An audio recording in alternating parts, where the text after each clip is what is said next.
moving from a sedentary to a physically active societal way of life. This is Up on Our Feet. Welcome to Up on Our Feet. Picture a typical mathematics class for young elementary school children. You're probably visualizing about 25 kids sitting at their desks. They're either listening to their teacher or doing math worksheets.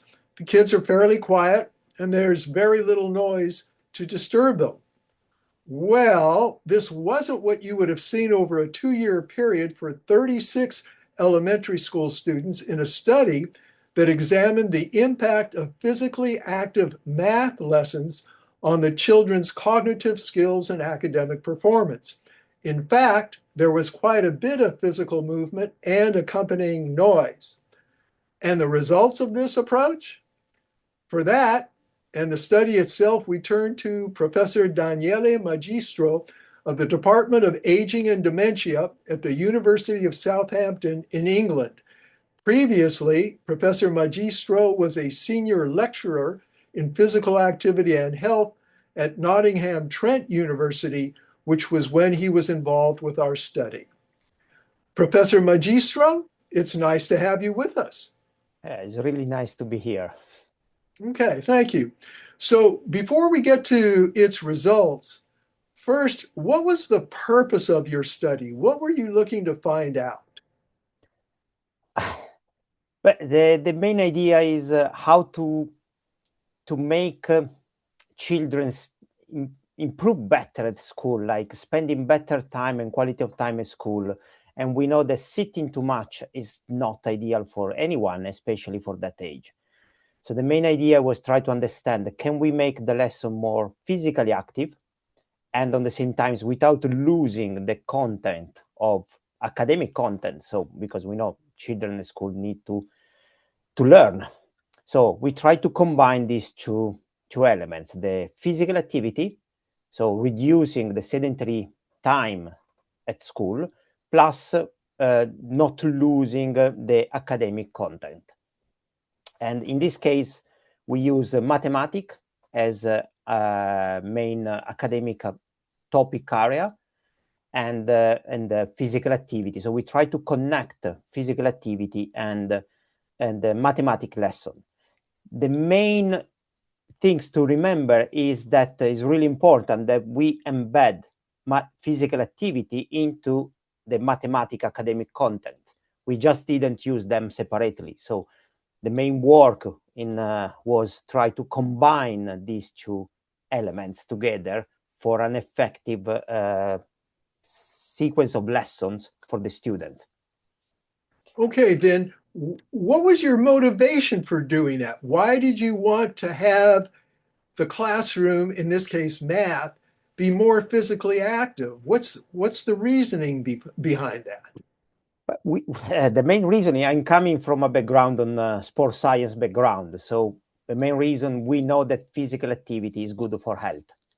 It's good for health in general, at any age, and also is stimulating and helping. There are other studies already show that there is a positive effect on the cognitive performance of the people, especially also in children. So if you have an activity that is like physical activity that is helping this health and cognitive performance, and you can connect with the academic part, we can have a double effect. One, we can have an academic benefit on the same time doing something good, healthy, so to supporting healthy behavior in children. Especially we know that also that physically active children, they will be probably physically active adults. So we try to build up a positive, a healthy behavior, try to create that idea that movement is something that you need all your life. It is always positive. It's never a problem be physically active. So that was, in a nutshell, the idea to say, we know that physical activity is good. We know that in the school environment, there is this limitation about like sitting too much, so too much sedentary behavior. We know that also the teacher needs to teach, so they need to explain, and involve the students, maintain their level of attention. So how we can do this better without losing content in the academic part, but improving also the health part. So this was the general motivation for doing this study. Okay. So your study involved physically active math lessons as opposed to the standard form of sedentary lessons with kids sitting at their desks, as you mentioned. How did you carry out your study? What were your methods? So the first steps was engaging with the school. Before starting the study, we developed a protocol of physically active mathematics lesson with the teacher, and that was probably the most difficult part, because the engagement with the teacher, asking them to, during the summer, to focus and rethink their lesson, their approach of teaching mathematics, and connecting with potentially something totally new, so movement, physical activity, and considering also the environment that they had and the space. So maybe like without changing the room, how you can organize movement in a safe space without going to the gym, etc. So the main idea, the main part was for probably, yes, we started, I think, if I remember correctly, end of June, towards all the summer, because the school started the beginning of September. So we start to discuss with the teacher how we could do that, and how we could integrate the physical activity, so the movement part, with their program, their mathematical program. Also because they need to still follow the program. So there is already a sequence there of what the students need to learn from the first year of elementary school to the second year. So we couldn't change that, but we needed to find a way to connect movement and mathematics curricula. So that was the first part. And after that, we had this protocol, and as a typical study, we try to have a control group.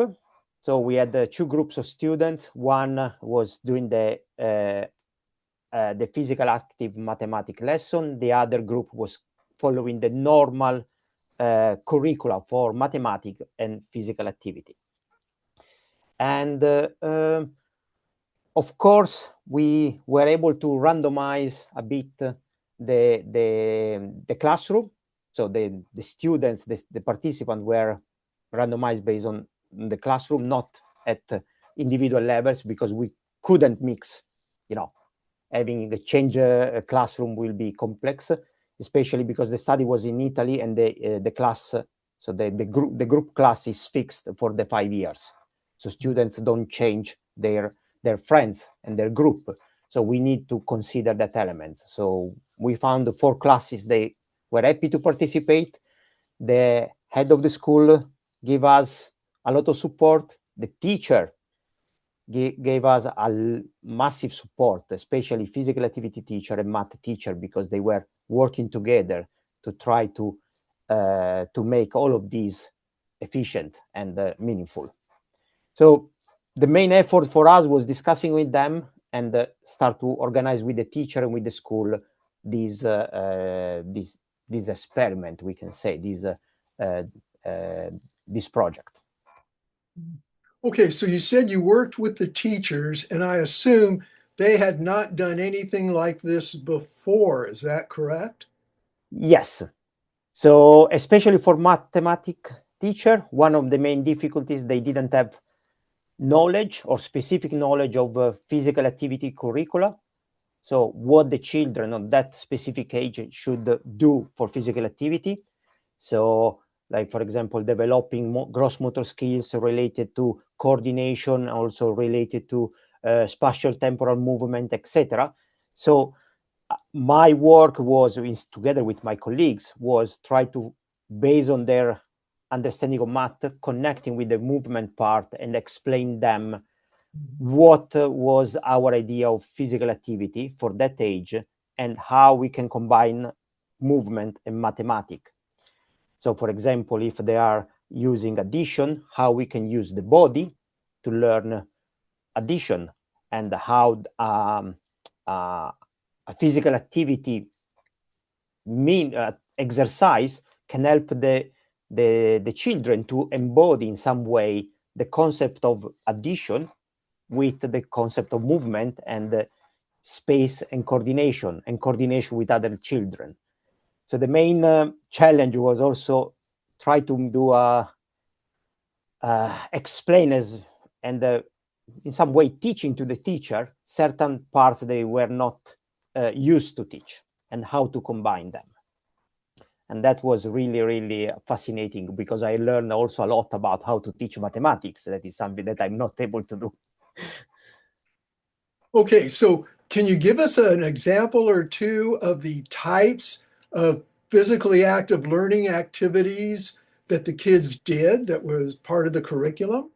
So if I remember, there was one group activity. So the children were divided in group. They were learning addition, first year students. And so practically divided in group, they need to use their body in the room, so in the classroom, to represent the initial numbers that the teacher was giving. So for example, 3 plus 5. And so creating with the movement with their body, these 3 plus 5 and the results, so equal 8. And they didn't have any limitation on how to do it. So they just needed to represent in the way that they wanted. So in this group of 3 or 4 students, try to find a way to represent the numbers, the number 3, the number 5, and the results, the number 8. In this case, they are doing math, but also there is all the cognitive activity, representation, spatial representation of the body, and coordination with other children to try to represent that number in the reality. So there is an embodiment of the numbers, and that's practically, it creates a unique experience that where the children will remember more the idea, what does it mean doing 3 plus 8? And 3 plus 5 equal 8. Another example was with geometry. So children, they study also geometry. So a similar activity was how to represent with their body, always in group, some geometrical figure. So from a square to a triangle to any other figure.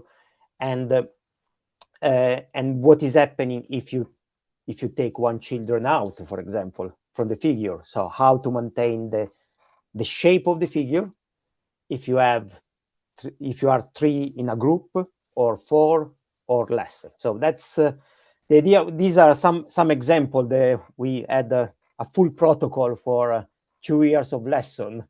Every hour lesson was organized in advance with the teacher, where they knew which kind of exercise for more or less how many minutes doing that exercise, and which motor skills and cognitive skills we want to develop and stimulate with that exercise. So yeah, the protocol was quite huge. That's why we needed from all summer to write it down together with the teacher. And did the study was done over 2 years. Yeah. Was this the standard mode of learning that the kids used for those, or that the teachers used with the kids for 2 years? Was it, every day, 5 days a week, Monday through Friday, that the kids were learning this way? So practically, they were doing every hour of mathematics for 2 years. Was done with the extra physical activity in combination. We choose 2 years because we have done previously other short-term intervention, so 2 weeks, 6 weeks, and also other people, other colleagues, they've done similar study that were promising, so showing good results. However, like always, is the long-term part that is the fundamental. Sometimes you can find a really acute effect after a short period related to motivation, related to a lot of elements, but also we wanted to see what is happening in 2 years, especially with children in elementary school between 7 and 8 years old, is a phase where they are growing a lot, they are learning a lot. So there is a lot of change. So we wanted to be sure that the effect was also of some of these changes that we were measuring were related to our intervention and not just to the fact that they are growing and they are improving their knowledge, their ability, and everything. Okay. So, go ahead. No, so, the 2 years was probably our kind of limit of ability to do the study, because it wasn't easy for us, but also for the teacher to keep doing that over time, especially with after the third year in Italy, they are doing 5 years of elementary school. So the complexity of what is done in math start to be improved on the third year. So that will mean more complexity also with the physical activity that was not easy to manage or for the whole year. So we started with the first 2 years and we found really good results. Okay, then speaking of those results, we know what improvements in academic performance means. You know, everybody's aware of that. But your study also looked at cognition, improvements in cognition. What is meant by improvements in cognition in the context of your study? So we try to understand what we know that physical activity from previous studies that improves motor skills. Like in some way, more you are moving, more you are improving that way. However, we want to see also a secondary effect on the cognitive part. Traditionally, for a lot of years, there was always this idea of division between movement, body, and brain.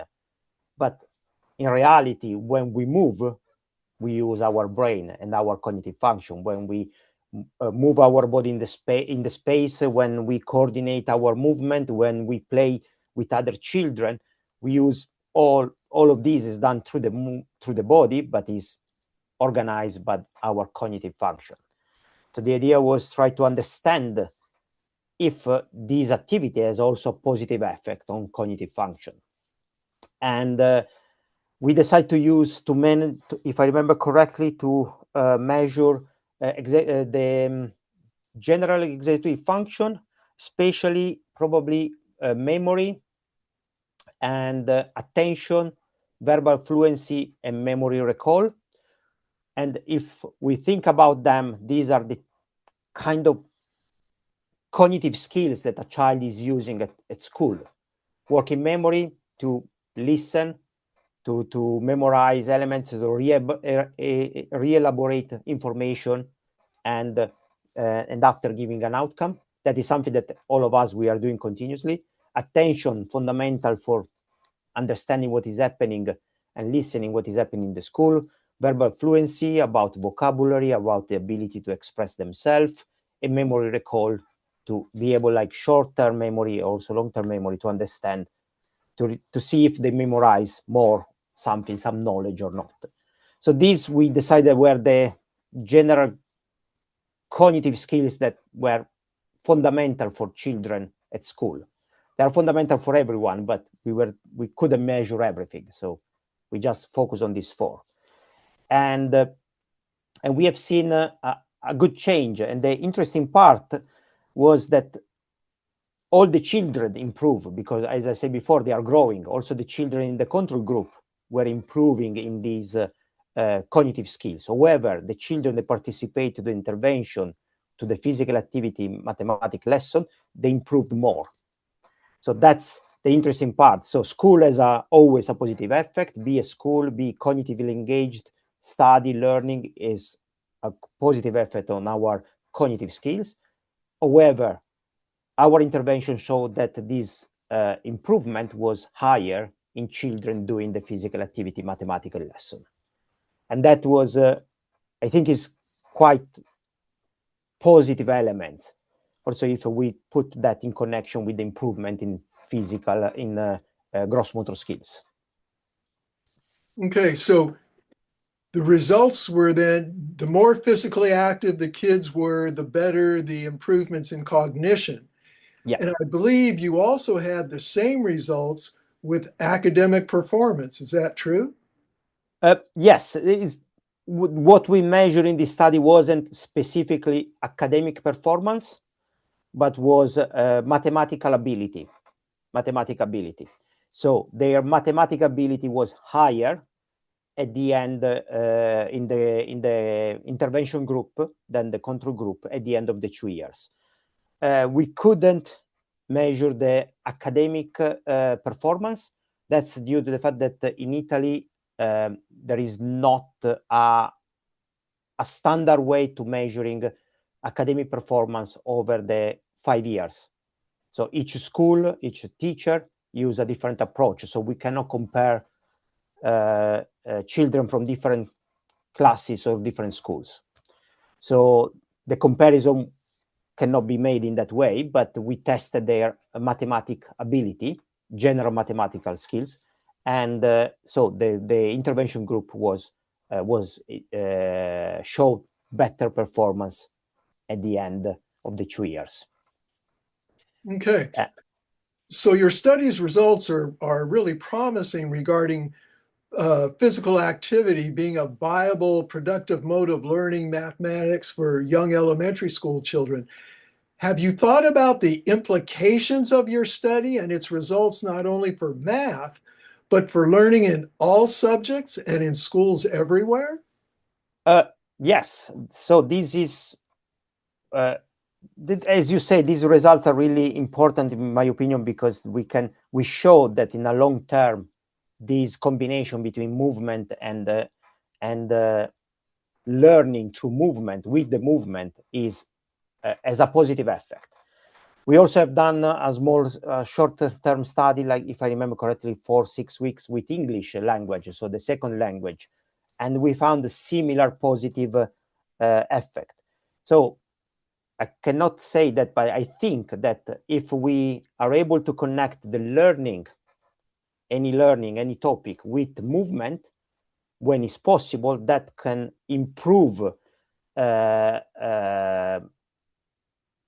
the learning process, but also the health, the cognitive ability. So we can give more to the students in that developmental phase, in this period where they are learning more, where they are growing and changing more.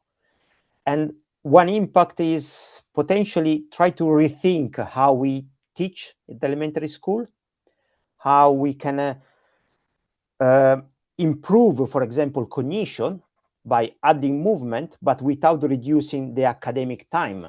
Because sometimes, and probably I think everywhere, we have seen that when we cannot ask children to stay more at school, but when there is some hours to cut, probably physical activity is one of the first that being cut at the school, and against, I don't know, for example, mathematics or literature or other topics.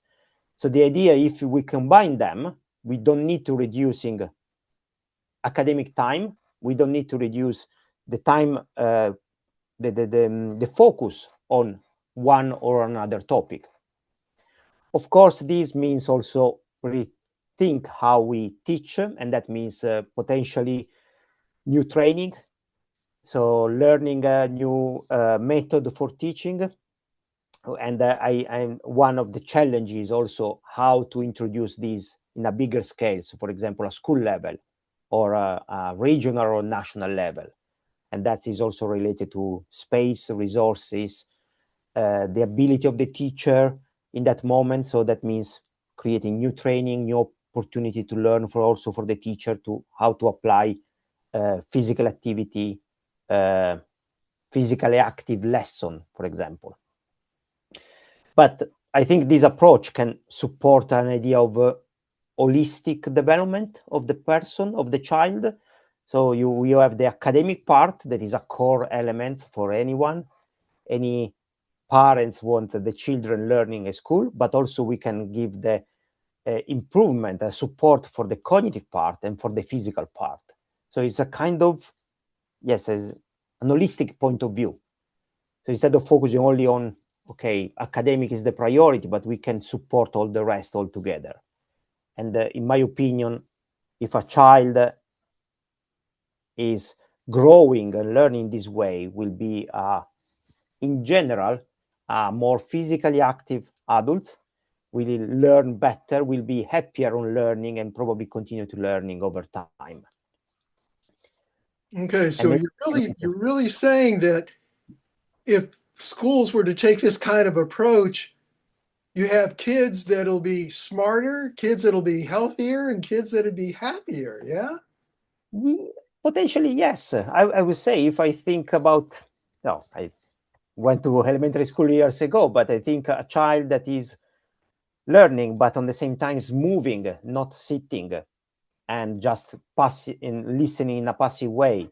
And also, I don't think they, I will not say people become smarter, but they will have more experience to develop their cognitive skills.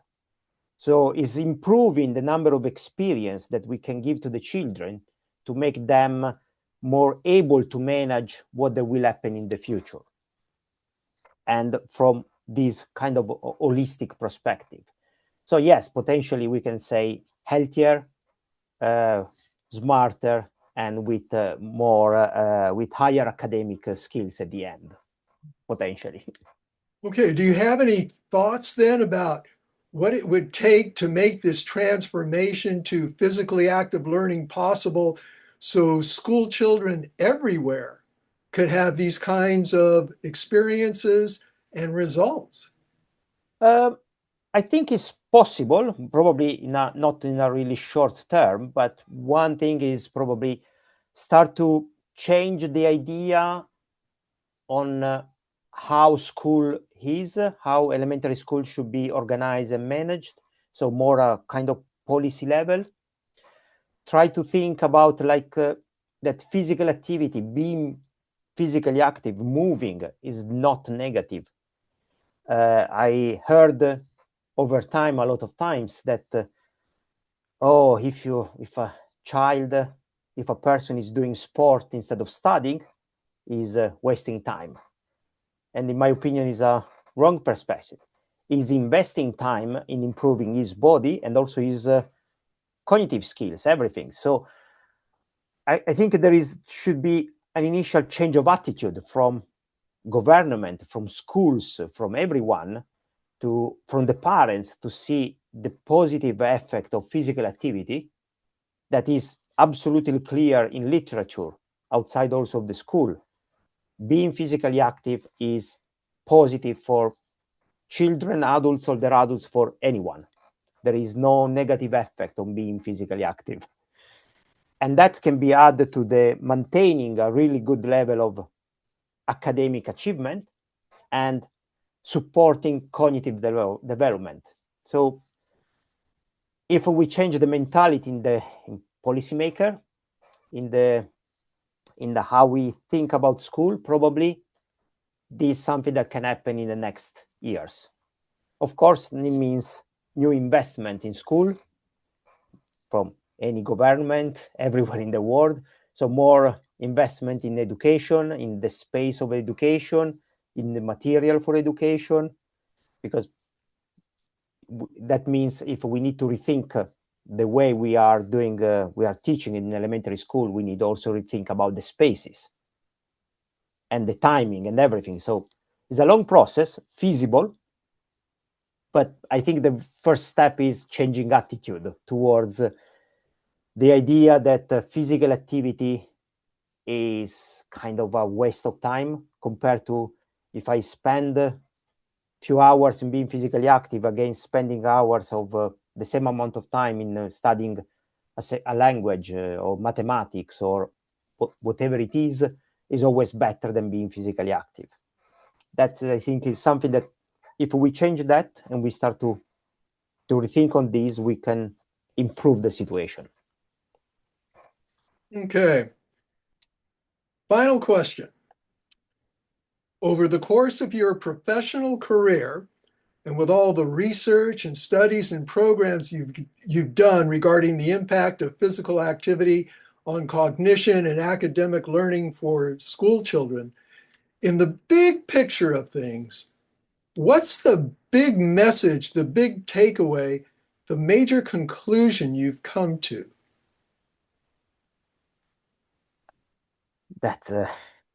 Well, I would say that the major conclusion is adding physical activity at school in any way, in combination with other topic or in isolation, but making the children more physically active and reducing their sedentary time at school has always a positive effect to the health and the cognitive ability of the skills, cognitive skills of the children.